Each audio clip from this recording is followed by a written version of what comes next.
Hi, everyone. Before the episode begins, I just want to remind you to follow me on Instagram and Facebook at Marlene the Plant Lady and YouTube, Everything Gardening with Marlene Simon. And remember, please, please, please rate and review on iTunes and Spotify. That just helps the podcast get noticed by more people, and then more people will become better gardeners. And that's what we all want. So enjoy the episode. Look at that plant. I want you to know that everything was grown in my garden. Don't touch that plant! Is it poisonous? She'll become part of the plant. Hi, everyone. Welcome to Flower Power Garden Hour. I'm your host, Marlene, and tonight we are talking all about fragrance, more importantly, essential oils. And with me is aromatherapist Amy Anthony from NYC Aromatica. And we're going to discuss basically why I like flowers. One of the many reasons why I like flowers is their fragrance, but what does that mean really? And how could you utilize it to help you? I'm sure you've all seen where you could get a massage with essential oils, but where do they come from? What other are the more important ones than lavender? So we're going to talk everything about flowers, but first, as usual, I always like to hear about how people got to where they're at right now. So Amy, let's start with first of all, thank you for joining me. Thank you. And then let's go ahead and just start with your background, because I think you come from like a corporate background. That's quite the swing. Yeah, thank you for having me. And it is a swing, but basically my story is I came full circle to where I need to be. So I grew up with my mom having me weed outside in the garden, and plants were just such an important part of our lives. It's kind of that grandmother story, grandfather. My grandmother gardened, my mother gardened, and that was just part of me. Hiking I grew up in New York State, and hiking in the wetlands and the milkweed and just being outside. And then life happened and you, quote, have to get a real job, whatever that means, go to college, get an office job. And I fell into market research, which means surveys, focus group design, one-on-one interviews and stuff like that. Really cool stuff. And I was kind of loved my job. I love market research, but the whole time I was like, I don't belong here. And I always found a way to be by plants. Mm-hmm. So I moved to New York City in 1999 and I joined the Brooklyn Botanic Garden, and I would walk there to read the paper and just be outside. So you get the gist. So fast forward a few years and I was just miserable. And my spouse is super supportive. And I was like, I just can't do this anymore. And I thought I was going to be a professional organizer when I quit my job. And then the essential oils found me. I think it was probably in 2010, I bought eucalyptus and put it in my humidifier. And then I'm like, who are these things and what are they? I need to learn more. And then I bought books. I was curious. And I thought at the time, I'm like, I need to become certified. And I didn't know why. At the time, I could not articulate it. And then lo and behold, Amy Galper opened the New York Institute of Aromatherapy 3 blocks away from my apartment. Oh, wow. Well, that's a sign. Yeah, huge sign. So that's where I ended up just suddenly teaching, opening my own business. And I didn't know it would turn from sheer curiosity to me owning a business. Mm-hmm. Like, what the heck?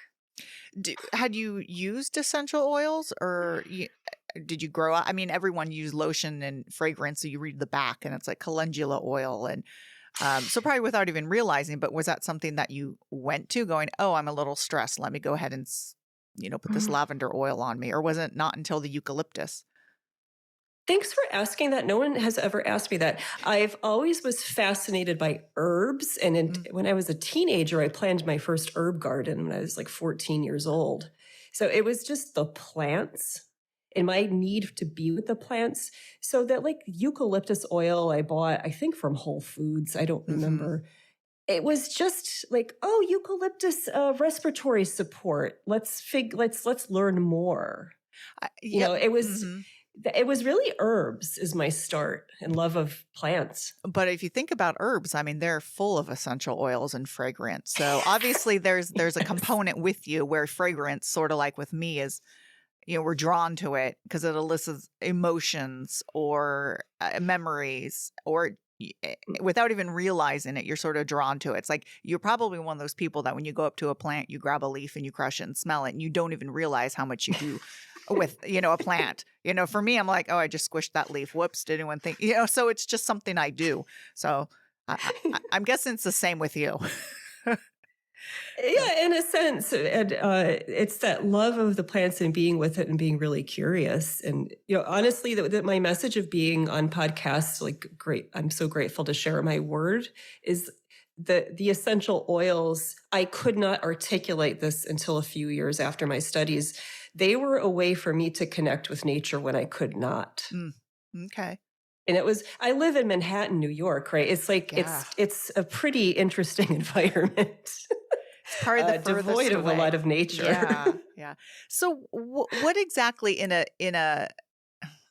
mean, I'm sure it's really hard to explain, but what is your definition, or what is the definition of an essential oil?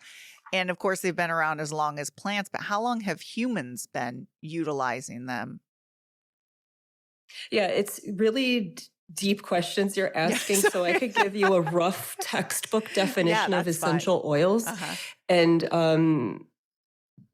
I was just looking, there's something I've been saying that I want to make sure I say.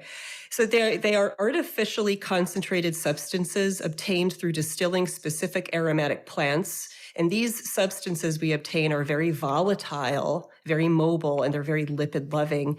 And something that makes an essential oil different from, let's say, any other fragrance is that volatility and lipid loving piece, and they are based on terpenes. When you look at the chemistry. So I can't distill, I pulled up my linden blossom CO2. It's a CO2 extraction. Linden is worked with and has an aroma, but we can't obtain its essential oil. We can't obtain tulip. We can't obtain hyacinth.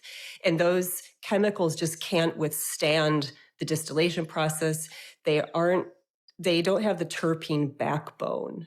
And it's kind of I think, geeky definition to share. No, I'm all for geeky. Yeah. No, I mean, yay. Yeah, no, I mean, terpenes is what plants use. That's the scientific term for it.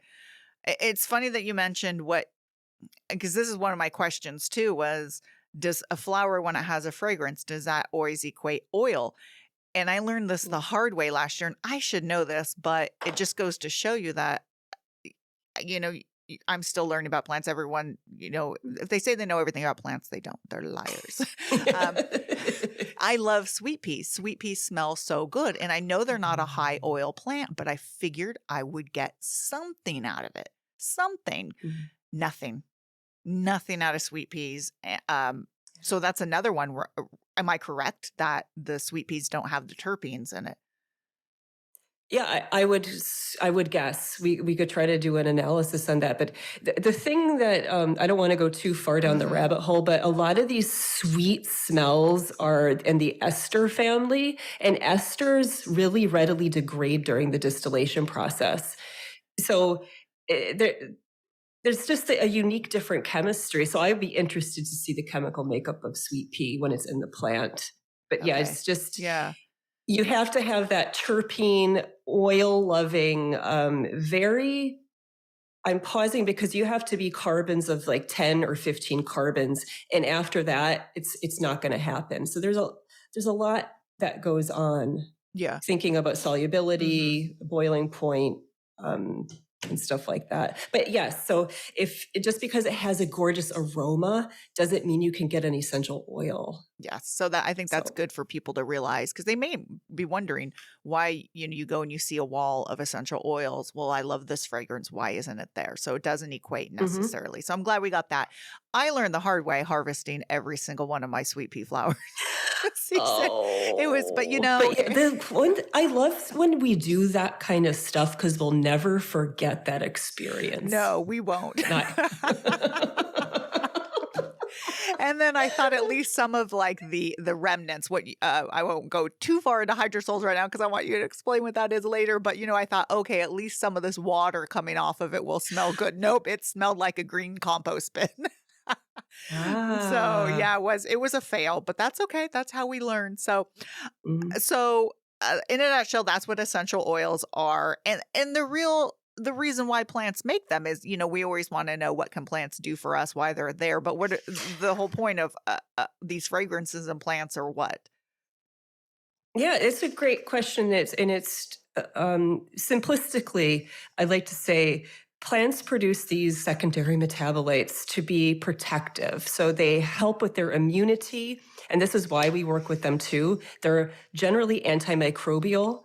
They're multivalent. They don't have single targets. So I could be a eucalyptus plant. A koala comes and eats me and chews on me. And then guess what? Maybe a bacteria is nearby and a fungus. So I have this really complex chemistry that can help me be very antimicrobial, actually working with the cell membranes of bacteria. They could even work with virus envelopes, protein envelopes. They're very antioxidant, generally speaking, and that goes into the terpene class, talking about terpenes. They work with nervous systems. So plants have evolved for thousands of billions of years with insects. Mhm. So I can tell, like an insect, I could stun an insect. I want to bring this up. I never have cats and catnip. Yes. They have a receptor for naphtolactone. That is in the essential oil. It works with the cat's nervous system, but not ours.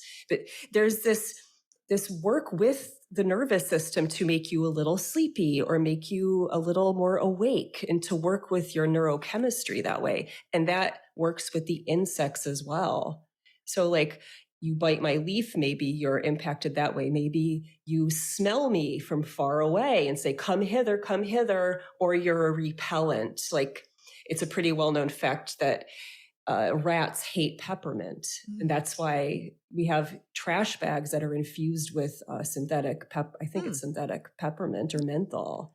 So in a nutshell, really protective and communicative in that sense of come here, pollinate me. I have blissful nectar for you, or stay away. Yeah. But it's powerful. Yeah, no, I mean, secondary metabolites, which you mentioned, are just, I mean, we know so little about them. And I always tell people, caffeine is a secondary metabolite that we're just addicted to, meant so that animals don't chew the seed. And usually it's meant as a protection. And then we come along and we're like, wow, this smells really good, or it gives us this. But it is fascinating to see, how insects and they've evolved. And I mean, there's studies. I mean, there's a professor I had on my podcast who was studying, I think, the terpenes in this one desert plant, because when it got chewed on, it was, the degree of predation by a certain larvae was so much less. It's just amazing how little we know, but we know enough to go, these are important and we can make them work for us somehow. But I think it's fascinating, the science, which, I mean, when you get into the chemistry, I'm like, whoop, I gotta step out. It's chemistry. Whoops, can't do that. But yeah, I'm always learning. Like you're saying, it's sheer love and curiosity, and we are still learning so much. And I just have to say this, thanks to marijuana, more people are interested in the terpenes to give us more money for research to support the things we've known about essential oils. So thank you, hemp. Yeah, exactly. No, it is funny because I'm sure you've run into this a lot.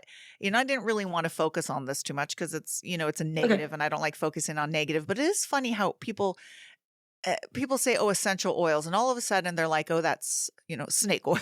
Even though we're talking about plant oils, it's snake oils. Oh, it doesn't work. Yet we have all these like studies have shown, and we know. And I'm just going to use one example myself, as I was going to a body practitioner who was using essential oils, and we were using, I forget which one. It was a combination of frankincense and something else. And lo and behold, within like a week or two of using it, sorry for some of these people, this is going to make them uncomfortable. My cycle was completely Mm, messed up. And I just thought to myself, I'm like, this is amazing, especially, I want to tell people who don't believe in essential oils, how could you not? I mhm. mean, this is the basis of a lot of medicine. We know it works for a lot of things. So do you come across a lot of negativity, or you just try to push that all aside and educate people? So to put a positive aspect, like you said, we'll stay at a negative. Uh, it's about education Hmm. and saying, "Oh, share your story with me. Let's talk about that." Yeah. And I'm not here to force anyone. I find my role as an educator is very important. I'm not here to sell oils. That's not my job. Hmm. I see people privately. So there is magic. I've seen it happen. I have a community workshop on Wednesday in Brooklyn. You see it happen when people are with the vapors in the air and you see them. And I'll give people one blend that's an upper and then another that's a downer. I'm like, pay attention to what's happening to you.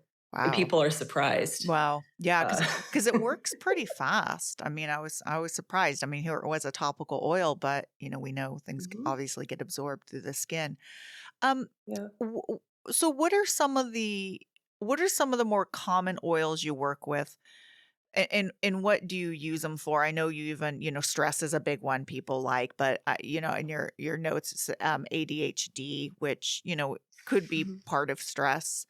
And what are some uncommon ones that you're starting to utilize a little bit more, or you think that people just aren't even aware of the powers of yet?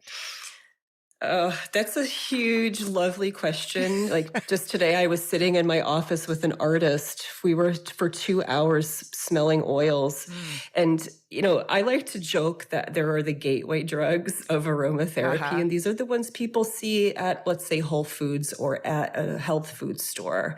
It's the greatest hits like rosemary, Mhm. lavender, eucalyptus, tea tree, lemon, frankincense, sweet orange, geranium, cedar wood, and there's a few other.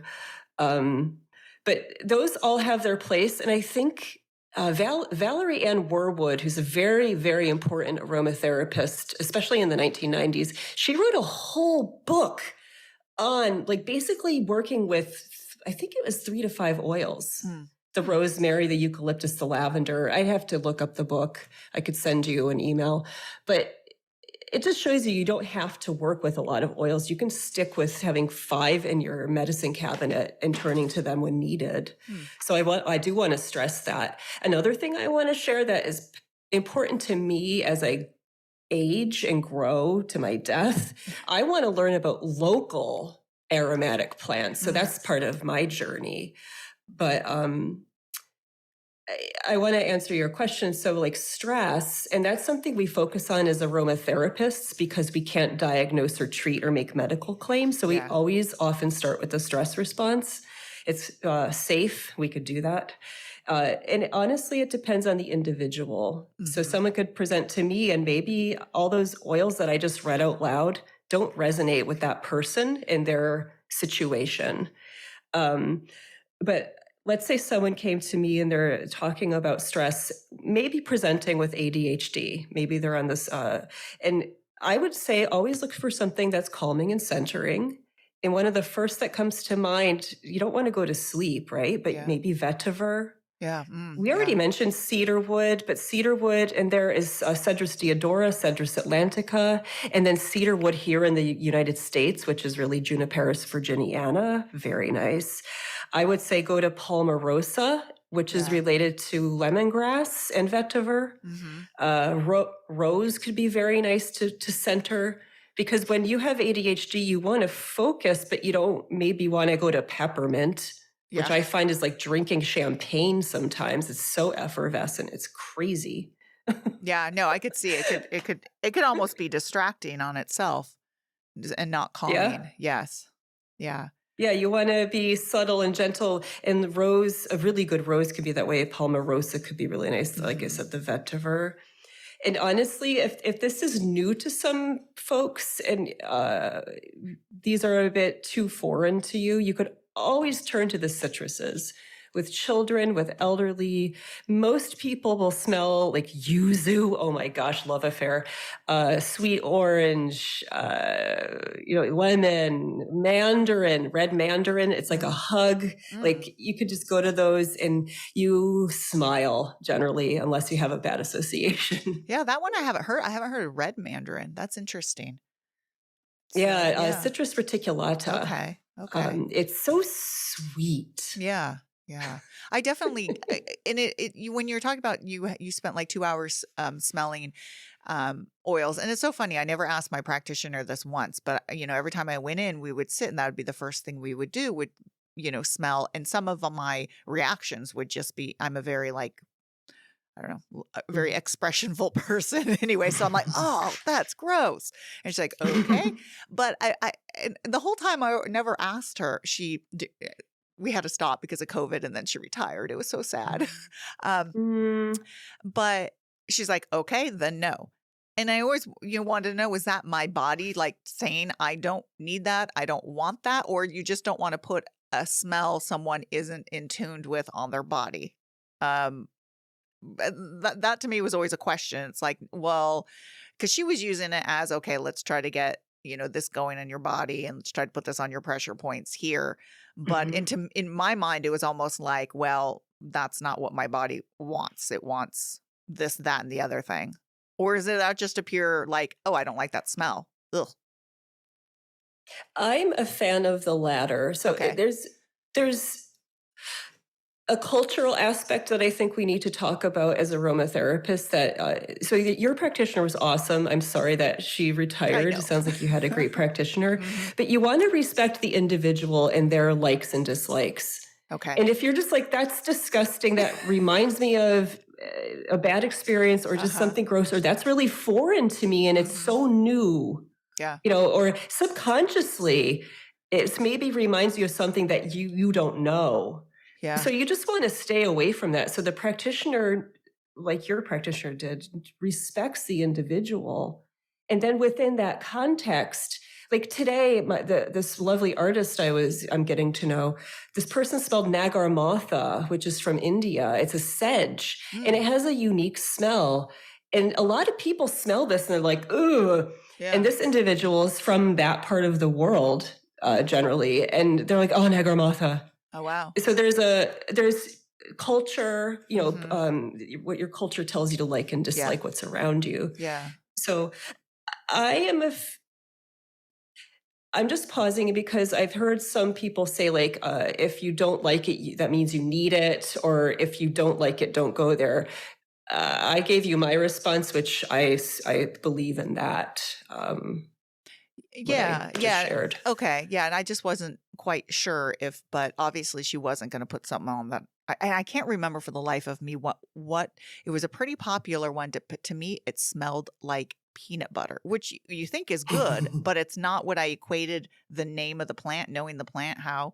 And then every time I would smell it, I'm like, no, that smells like peanut butter. Because sometimes these oils don't necessarily smell exactly like the plant. Or people's receptors are going to pick it up slightly different. So I think some people need to be aware of that as well. Yes, great point for bringing that up. And there's so much research that shows how everyone smells differently because of the receptors we have that are turned on or off. So thank you for bringing that up. Yeah. And I mean, I guess that's perfume too, why certain perfumes smell a little strange on people. And yeah. Yeah. It's like, I love that this conversation is always so complex. And I think people are just like, oh, oils and smells, meh. It's like, no, there's a real layer, so many layers to everything, because this is a chemosensory experience, that goes down to the molecular level. Yeah. Can people, so if people are wearing, you're teaching people and using it as therapy. Now, speaking of the receptors, can our body adapt and can they become less powerful as we use them? Or is that any studies have been done on that? That's a really good question. I don't know of studies, but I do know personal experience that one, if you're especially having topical application, you Mhm. use these therapeutically or work with them therapeutically. So you would be applying for maybe 2 weeks, 3 weeks, and then hopefully you're shifting and you Okay. don't need the oils anymore. Okay. If you're working from olfaction only and smell, you can use them longer. But you can become habituated. So that trusty lavender sleep mist that you might have at the side of your bed, whoever Yeah. Joe Schmo has it at the side of their bed. And you're like, oh, it was great for 2 weeks. Now it's not working anymore. You can become habituated. Okay. So it's best to always take a break. Mhm. And like we get this in our daily lives, right? You can become desensitized because you know how you can't smell your own house because you're habituated? Yeah. And if someone walks in, they're like, wow, it smells like X. And you're like, Yeah. oh, what? That happens too. But we can, yes. Mhm. Okay. After prolonged use, you do need a break. Okay. So it's a good idea to take a break and then maybe switch up for some that might be a substitute for it. Yes. But I want you mentioned lavender, and I do want to talk about lavender because I think that's like the poster child for essential oils. And is that because was it used for the long? I went to the in Provence. I went to the lavender distillation museum, and they didn't let you take pictures. It was so sad. All these beautiful giant old copper distillers and no pictures allowed. I'm like, oh. But I can't imagine that one is used even longer than frankincense or is it just because the fragrance is just so well known or the plant is so beautiful? Or is it because it is so popular because it has really good benefits? I mean, besides stress, is there any other? I know I'm throwing a few questions at you right here. So lavender, what about it? Mm-hmm. Yeah, so there's a few things to share here. First, lavender, like all essential oils, are multi-targeted. So you have a great antiseptic. Okay. It's a lavar, right? Lavandula angustifolia to wash, lavar to wash. It's cleansing, great for wound care. I work with lavender, spike lavender especially, on neat. I put 1 drop on like a bee sting, let's say, and it works wonders. We don't do this as an everyday practice. Neat essential oils, not safe, every day. With exception, it's good. But very anti-inflammatory, very calming. Generally, that's why it may help you promote a restful sleep. Mm-hmm. And lavender, the thing about essential oils as we know them and aromatherapy, and like you said, frankincense has been around for a long time. Mm-hmm. The Arab culture invented distillation in a sense, but aromatherapy and modern aromatherapy was coined in the 1930s by a French person. And lavender became part of the origin story of René Maurice Gattefossé, this chemist and perfumer, had a chemical burn. And then he traveled the world and he remembered the medicinal properties of lavender and how people worked with it down in the Mediterranean basin and North Africa, including North Africa. So he applied lavender oil to this burn and he was like, lo and behold, my tissue is healing. And therein lies the aromatherapy to not be called perfumery. So lavender worked within perfume, and then he's like therapeutically applying it to a burn. And it was, darn it, lavender. So that's why people know about it. It's kind of warm and fuzzy, safe, like it's familiar. Yeah. But it really, aromatherapy started with the story of that lavender burn. Interesting. Okay. But so it was distillation is a Middle East invention. So explain a little. Yeah, loosely speaking. I can't make such a blanket statement, but loosely speaking, yes. Don't worry, I won't hold you to anything like she says. So the process of distillation, and I assume you do your own you distill for fun, or do you, I don't even know if you have your own lines of oils, or do you create your own, or? Yeah, I do distill. I have 2 copper alembic stills. I do distill. It started as a journey for me to understand process. What is the distillation process? What's it take? Let me understand this. Yeah. How can I be a teacher and not be able to explain the distillation process? Well, so- but I do distill for hydrosols. Yes. And I incorporate them into my life and into my client's life. Okay. Can you explain, you know, and you don't need to get into the nitty gritty because I know it's a really long, I mean, there's a lot involved in it, but what is distilling the oil? How do we get the oil from it? And then explain hydrosol when you're at the end. I'd love to. So I do have one of my smaller 10-liter copper still here with me in Manhattan. Okay. And what we do is, and I want to go back to this definition I shared in the beginning, artificially concentrated substances. So when we are taking that 350 pounds of flowering lavender tops to get 1 pound of essential oil, incredibly concentrated. That's just a rough statistic. I harvest, let's say, 100 pounds of flowering lavandula angustifolia, and I lovingly cut it. I put it in my still, the retort, it's called, right? The pot. And then I put my gooseneck on, and then I attach the condensing unit. So I then seal all my joints, right? I have 100 pounds of lavender in there. And then this is an old-fashioned still. Most commercial stills to the modern ones have steam injected in, which is more efficient. But in these copper stills, we'll put our water in. So maybe just nice spring water if you're lucky, or tap water. It's being distilled. It's fine. So we put that water in with our 100 pounds of flowering tops. We seal all the joints up. And then we want to apply gentle heat. If you love your plants, you apply gentle heat. Some commercial distillers will start they need to crank this out. We know that essential oil starts to show up, generally speaking, within 30 minutes. You generally have a run for like 90 minutes. It depends. And then people might stop the run of the still and say, I'm done, let it age and put it to market. Guess what? An artisanal distiller is going to know their plant and say, hey, I'm going to run this for 3 hours because I know some chemical components take longer to come over. So that's something I want to share that I think the person that's not into this doesn't think about. But we have that heat is applied ever so gently.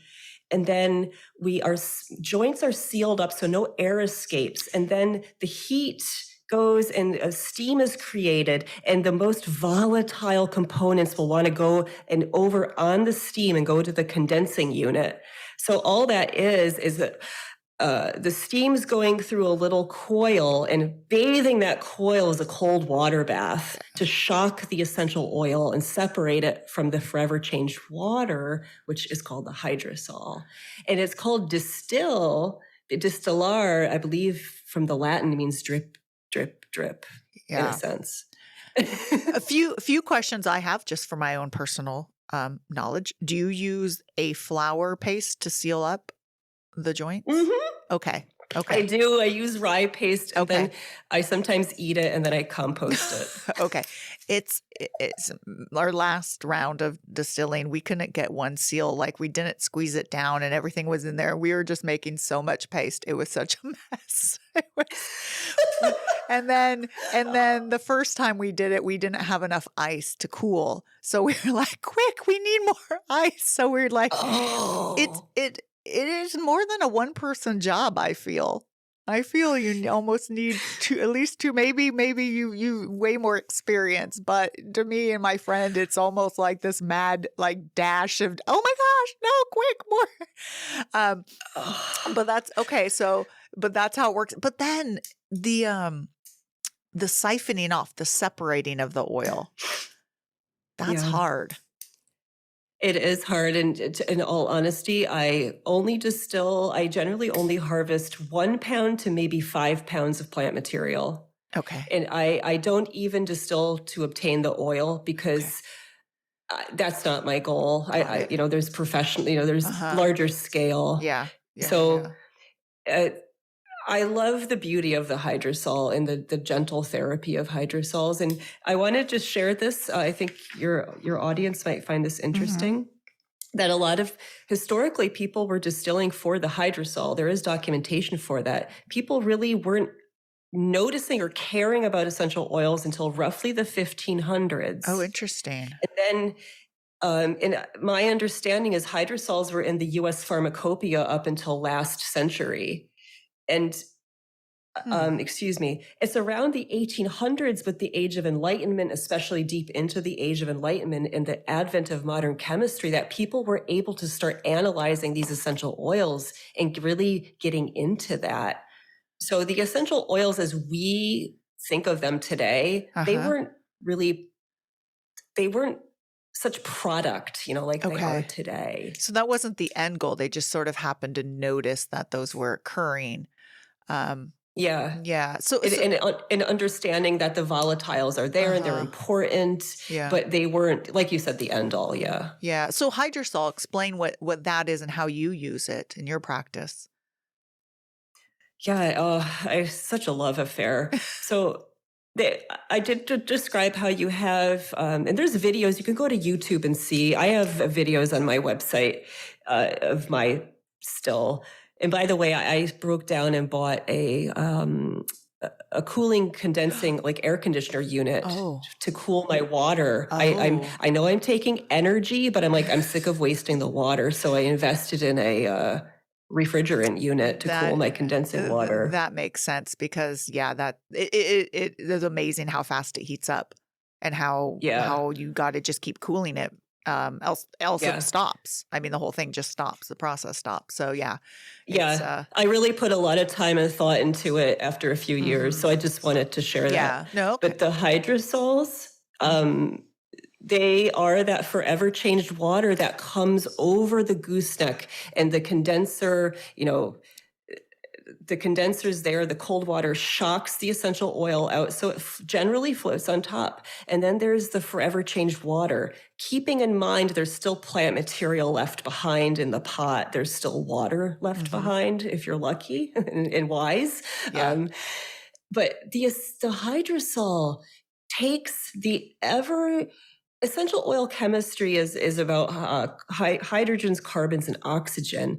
And the components that have oxygen like to play with water.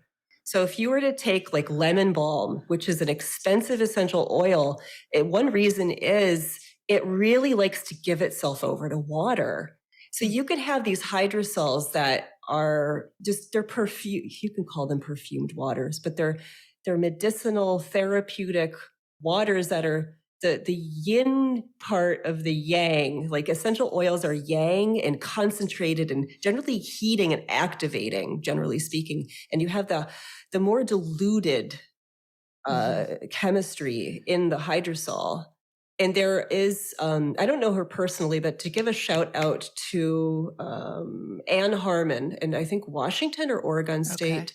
She started the Circle H Institute to get people to start sharing knowledge of hydrosols, getting the hydrosols analyzed to look at the chemistry of them. Oh, that'd be fun. Yeah, that'd be fun to see what's going on in there. I want to go talk a little bit like for citrus. Is it because you squeeze a leaf of citrus and it's very fragrant. Is it always the flowers you distill? But on eucalyptus, no, it's the leaf. So when do you choose? Or how do you choose? Or do you just know, okay, the oils are in the flowers, the oils are in the leaves? Because for like citrus, it's both. What is the ideal there? I love how you asked that because you picked the one plant. In aromatherapy, there aren't many true florals. And you can distill, there's the much sought neroli, the bitter orange tree. Yeah. So neroli is the flower. You have the petit grain, which is the citrus leaf. And then you have the fruit where the rind is pressed and scraped. So you chose one of the plants that actually most parts are used. Yeah. Okay. It's like, vetiver that I was just drinking it as a tea today. Oh, interesting. Not the essential oil, the actual root. Okay. Wow. Okay. Yeah, it's like drinking perfume. I mixed it Yeah. with linden flower, and I had the vetiver, and I had lemon verbena. But it's like you were saying before, you go and you crush the leaf. So you might go to lavender. See, it goes, Yeah, almost goes back to lavender. Yeah. Yep. But if you go into the bottom of the stem of lavender, it won't be that fragrant, right? You will touch, if you have the woody part, not fragrant, you go up the stem a little bit more, a little bit more. So we know we want the flowers and maybe like the top third. Yeah. Like frankincense, the tree, I think is so precious that people just don't cut it down, but you want the resin, you want the tears. If like the vetiver, I started to talk about vetiver. The roots are distilled because that's the most fragrant. Yeah. For lemongrass, its cousin, we're not distilling the roots, we're distilling the leaf. So it really, you'll have that answer. It depends. Yeah, no, I mean, I definitely But knew like- that it depended, but I was like, because I think it was my, I mean, all these are just personal questions that I'm like, because my friend and I were like, well, let's do citrus next. I'm like, wait a minute. Hold on. What do they distill when they're doing citrus? Because I'm like, that one threw me for a loop because I'm like, we could do the rinds. I'm like, do I have to juice all that? Because it's, you know, I know people who add mandarins to when they're distilling or pressing olive oil, but I'm like, that's different. We're not trying to like press, we're trying to distill. So I'm like, but I know the flowers are very fragrant. So that one, I'm like, I'm confused. So I'm glad it's, you know, you were telling me it's like anything goes for that one. Yeah, but I want to make a big distinction here. You bring up a really good point. Definitely distill the flower of any citrus. Definitely distill the leaf to obtain the quote petite grain. And that means if you hold the leaf up to the light, you'll see the tiny droplets of oil in being encapsulated. Distilled citrus fruits, they don't have the vibrancy. So you do want to do the cold pressing, and most essential oils you buy that are citrus are the cold pressed. Interesting. Okay. Yeah, that's an important distinction that you're bringing up here. All essential oils by definition are distilled. And then there's the citrus. And will they say that though? Will they say that? Because I mean, I'm looking at citrus oil and it's right along with all the others. And I don't know if I've ever read close enough to see. Ideally on the label, it should say it someplace or on the website or in some kind of documentation you can find. I mean, I could see why they do it. You just get so much more. I mean, you are like, you know, we're selling them to the orange juice factory. Can we have all your rinds when you're done? We're going to just, you know, mass produce. But you know what? If you smell a distilled lemon peel versus a cold pressed, it's just not as, I'm going to be bold and say effective in aromatherapy. Yeah. It just falls flat. Yeah. Well, when you had the distilled. Yeah, I could see that. I think what most people need to realize is when you're distilling oil, you're not getting a lot out of it at all. I mean, that's how, I mean, it's not a bad thing. It's just, I think people need to be aware of that. You know, these oils are so fragrant that you expect, oh my gosh, there's got to be so much in there. But by the time you get done, but then the same thing is a little bit goes a really long way too. I applaud you. Yes. Well, it's just that is my like a mantra. And the thing that is really when you share with an audience that if you look at the statistics and you look at like distillation materials, you'll see when people cite like 1% yield. Like that tells you if you get 1% yield, like that's out of the mass, the biomass, 1% yield of 150 pounds, right? Yeah. It's not a lot. And like the plant is only producing small quantities of this. That's why we need to amass just like pounds of this stuff to eke out that concentrated. Yeah. That's funny that you started with eucalyptus because that's the next one my friend and I are going to do because it's so readily available too. At least here in California, I don't know. Is eucalyptus isn't it? It's not a weed in New York, right? It probably freezes out. Yeah. Yeah. I've heard it's a weedy in California. Yeah, No, it can't survive here. It cannot survive. Yeah, no. So I'm like, Yeah. oh, it's a weed for us, so we'll just go harvest it. But um, so what are some plants if people want to grow them in their garden? We mentioned lavender, but is there a particular my experience, and people have heard me probably talk about this nonstop, is when I worked on my friend's lavender farm, all her true English lavender kept dying out in clay soil. So it's a lot of the crosses, the lavadulins, like Grosso, did so much better. But is there, and I think those are like Spanish lavender does not make a good oil. Is that correct? Oh, okay. It's about the therapeutic nature. And I was just revisiting Spanish lavender today. Oh, okay. But it has a great affinity for respiratory support. And it's very Interesting. clarifying to the mind. Okay. So it does have redeeming qualities. Yeah, it's you're smelling the camphor, the literal camphor components. And it is maritime. But sorry, your question. So some plants. Some plants, and what varieties of lavender you prefer? This is a fun question. And this is why I learned how to distill, and I'm a gardener, Yeah. So you invite someone to live with you in your landscape, and you're like, how do you like to grow? Right. So if you have a little bit of moisture and a little bit of shade, the spearmints will love you. All those quote weedy mints, the peppermints. In California, I'm not sure if you have Monarda. We do. It probably, it gets pretty invasive in my garden, but it's not super common. But it does grow here. Yes. That makes a really interesting essential oil. It's native to the North America. Okay. So a little moisture too. I love to try to grow patchouli every year, and I distill it every October. So patchouli doesn't mind a little shade. I like to grow it under lemongrass, actually. I hate patchouli. Patchouli is really, it's polarizing, isn't it? You either love it or hate it, right? Yes, it is.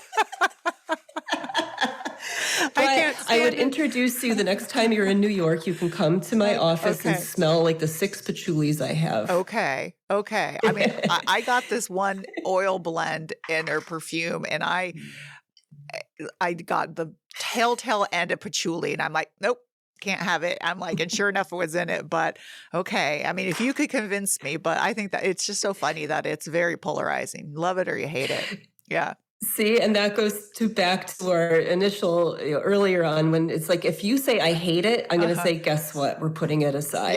Yes. But that moisture, I'm trying to think, like Kella, Angelica doesn't mind a little bit of moisture and shade. Doesn't mind some clay soil. I am thinking for California, I think a lot of people struggle with the rosemaries and the lavenders. Like you said, they need lean, really well-draining soil. And I have a garden. My husband and I have a house on Long Island, and there's clay. Yeah. So I can grow lavendin. Yeah. I struggle each year with true lavandula angustifolia. Yeah. I do. Yeah. It needs really well-draining.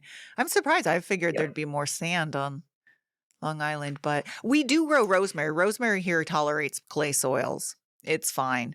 So it's just something about that true English lavender. So it's just more persnickety about root rot.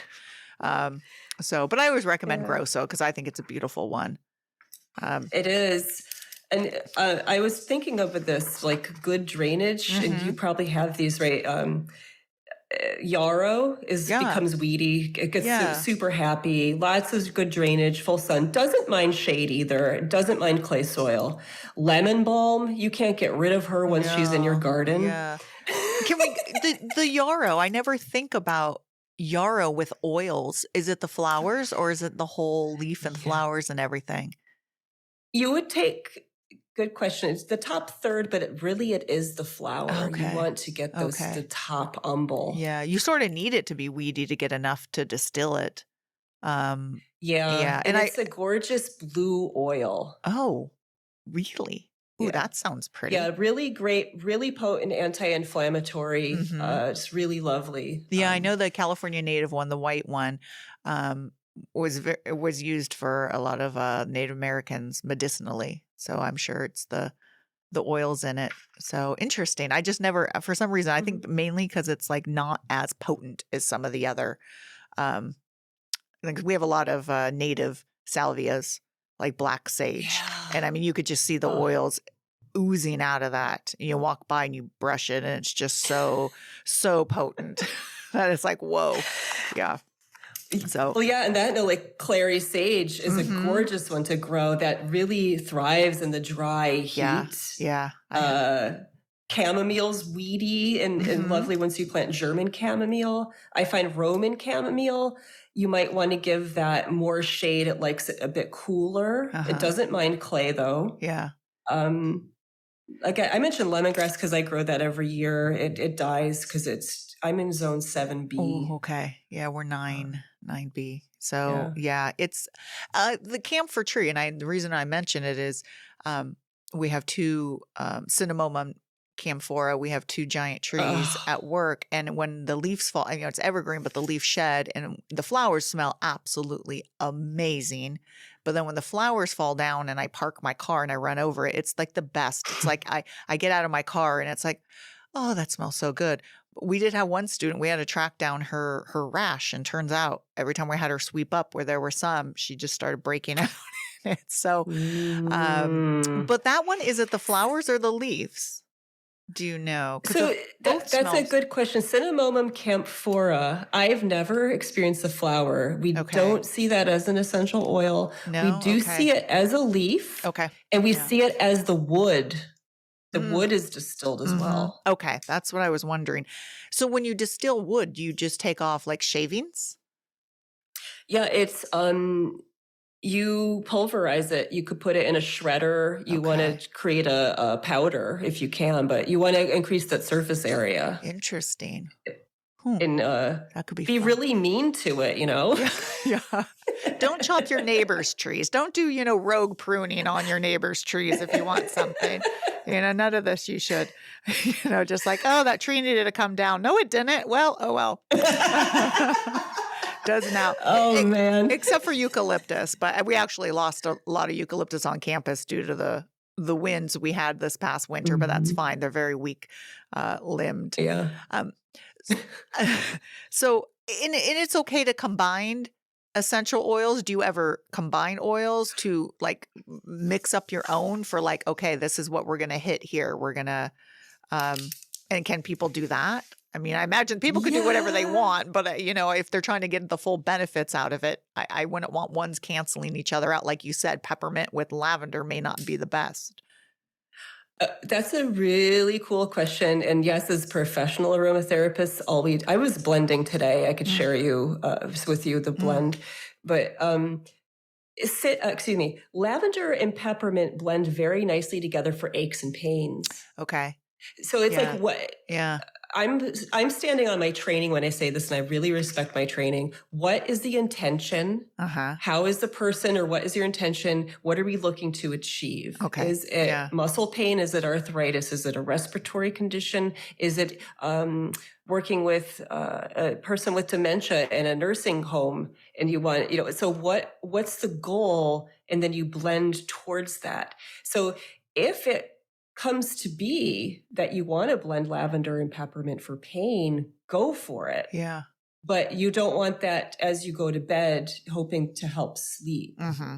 But blending, oh my gosh, it's a disease. Like once you start, you just like, No, I imagine. I mean, stop. combining the fragrances. I mean, I could just see, I walk into certain home stores sometimes. There's this boutique and I'm like, what is that fragrance? They're like, I don't know. We have various things. And I'm like, no, I need that. I need to know exactly, because that fragrance just like resonates with me. And I bought like, Mhm. they had, just different smudges. And, I brought various ones home and I'm trying them out. I'm like, no, that wasn't it. No, that wasn't it. So I'm like, don't just light things and not tell people what the combination is. Oh yeah, So, that's a thing. yeah. So, But I wanted, yeah. no, go ahead. Go ahead with your thought. No, I was just going to share what I was blending Yeah, I want today. to know. Yeah. I I do a monthly lunar meditation where I bring in essential oils for a guided aromatic encounter. And the theme for April is for cleansing. And the grasses come to mind for that, and lemongrass comes to mind. But lemongrass on the skin can be incredibly irritating. So I had to think of how do I Oh. buffer that? So how Uh-huh. do I not like stop the good parts, but how do I buffer it? So I'm blending that with a few oils, but I'm also blending it with palmarosa, a grass. That's for like confidence building. Because with essential oils, you get into like personalities and how do you support an individual and where does it resonate kind of in the being to start to talk woo-woo.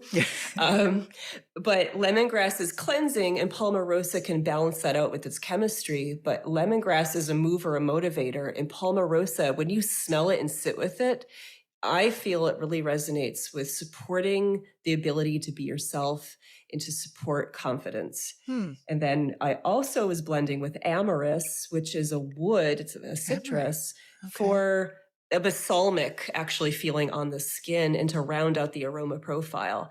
So when I'm blending from looking at chemistry, therapeutic activity, I'm looking at woo-woo, like spiritual aspects. I'm looking at an aromatic profile. So a lot goes into blending oils. Well, It's and like kind you of fun. said, you also have to know what's going to be what could be applied to the skin, what can't be. And that actually leads into another question is my experience was, I definitely had a very physical reaction to certain ones I was even just applying topically. I mean, it was, that was the only thing that changed. That was it. It was so bizarre. I mean, if I wasn't a believer before, it definitely made me a believer but I was a believer before because I know plants and how wonderful they are. And a lot of our, medicines are on the basis. So it wasn't like, but what should people know before they start mixing? Obviously, if people are on certain medications, are some more important? Is it always, I imagine when you start working with people, you get there with, you have to know what medications they're on and the symptom, if they have any health concerns. So people shouldn't just start playing with this, or is it okay? Just what is your suggestion for that? That's a really important question. And one thing, like topical application, super important. I just have to pause for a second. You always do want us to ask, are you taking any allergies? Because there are, especially topical use and the very controversial internal use. If you're on blood thinning medication, if you're taking drugs that work on the brain with neurotransmission, so anti-anxiety, you have to look and see if an oil will hinder that. Yeah. So blood thinning medication is a big one, but we have books and references. We cross-reference as aromatherapists. So you always want to ask that, but don't be afraid. This is why we dilute. If I was to make you a topical application to use for a month, let's say you're working with stress and muscle pain, and we're going to work for a month with this and then try to see the root of why you have muscle pain and try to address it other ways. I would be blending that at 3% dilution of the whole formula. I'd have 3% essential oils and maybe 5%. But this is where I have to get on a soapbox. As an aromatherapist, we can do topical application, but there is nothing better and more respectful for all that plant material to, if it's for emotional reasons and like help you sleep, and you can smell the olfactory intake of essential oils has less safety concern than topical. It is very effective, like 1 drop of lavender on a cotton pad or Roman chamomile on a cotton pad as you go to sleep on your chest. That's all you need. Wow. Right? Yeah. It could be very effective. And I know we're running towards the end of our time together, but I want to share a personal experience. No. There is a botanical called Rosalina. And it's related to tea tree. It's called lavender tea tree. It's Melaleuca Yes. ericifolia. Okay. Yeah. I would often wake up with like mucusy allergy stuff. I cough. I need to go to sleep. It's 1 a.m. And what I do is I get up, blow my nose, all that. And I put 1 drop of Rosalina on a cotton pad and put it on me. And that helps clear my congestion and kind of settles my nervous system down so I can go to sleep again. Okay. Yeah. I mean, To I me, know that's Melaleuca. Yeah. it's powerful. Yeah. So, okay. I never even thought about, because I guess maybe the way I've always worked with essential oils is one of 2 ways, which is topically applying them on pressure points. And also the other one, and I want to make this point because, and also just putting them in a diffuser, but it's something I want to make people aware of, just because I'm a crazy cat person, is some of these may not be safe for cats. They may be safe for humans, but if you're diffusing them in the air, you want to make sure that they're safe for cats and dogs too. So that's so just because you don't want to poison your cat, you're like, this is great for me, but your cat could be just like breathing it right at the source. And I'm sure that, you could find, I know the SPCA has a great website on things that are toxic, and I don't know if they cover the oils, but I'm imagine, if it's toxic in eating the leaves and everything, that it's got to be, the oils probably aren't best, but I have to chime in on this because I just was looking at the ASPCA website and I was looking at the herbs that aren't toxic to cats, but in the concentrated essential oil, you don't want to work with that. So with they cats. do. Okay. Please always you already addressed this, but this is a soapbox. Let the cats roam free, have windows open. The door should be open. Don't diffuse with them in the room because their liver lacks the enzymes that are needed to break down terpenes. Oh, wow. Okay. So, I didn't know that. Yeah, so that they can have the buildup in the liver of these components. So that's the concern. Okay. Yeah, I wasn't even aware of that. I just thought some would be more toxic than others, but I didn't know they didn't have. Okay. Well, that's good to know. Yeah. So if you're a fan of diffusing, that's good for you, but make sure your cats are not in the room, that there's good airflow. Yeah. And better yet, my soapbox, keep it personal diffusers, smell from the bottle, make a personal roll on, there's ways to love the oils. And just like you said, on like a cotton ball or a cotton pad, and just, that way. So what's in the works for you? So you have, you have your business where you are a practitioner and you meet with clients and then you teach classes. What do you have planned for the future? Do you do workshops online? How do people contact you? All that fun stuff. Thank you for asking. So I used to be a teacher at a school that I loved, but that folded, unfortunately. So I found myself being like, hey, what's up? So then I started a podcast called Essential Aromatica. There we go. So I joined everyone to invite me. I'm doing this year, every new moon, I have an episode where I take you through a guided aromatic encounter and contemplate moon themes. Okay. So I'm passionate about that project. So Essential Aromatica.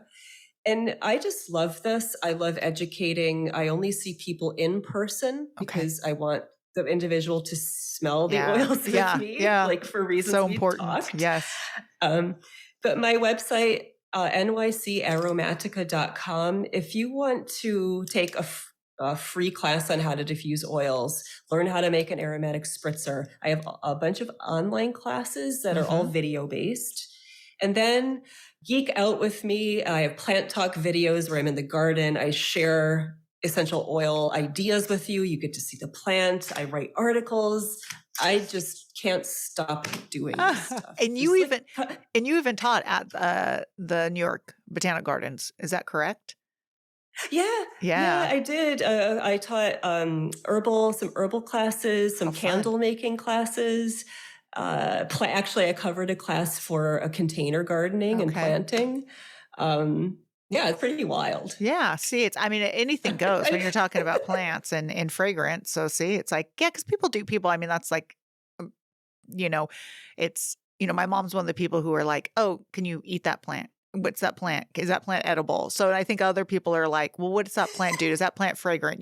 These people who want their plants to give them something besides oxygen, just that, what people say. So, people do love their fragrant plants. I'm one of them. So yeah. And I'll have all your links and stuff in the show notes. And, but this was really fun. This was fun. I was able to pick your brain.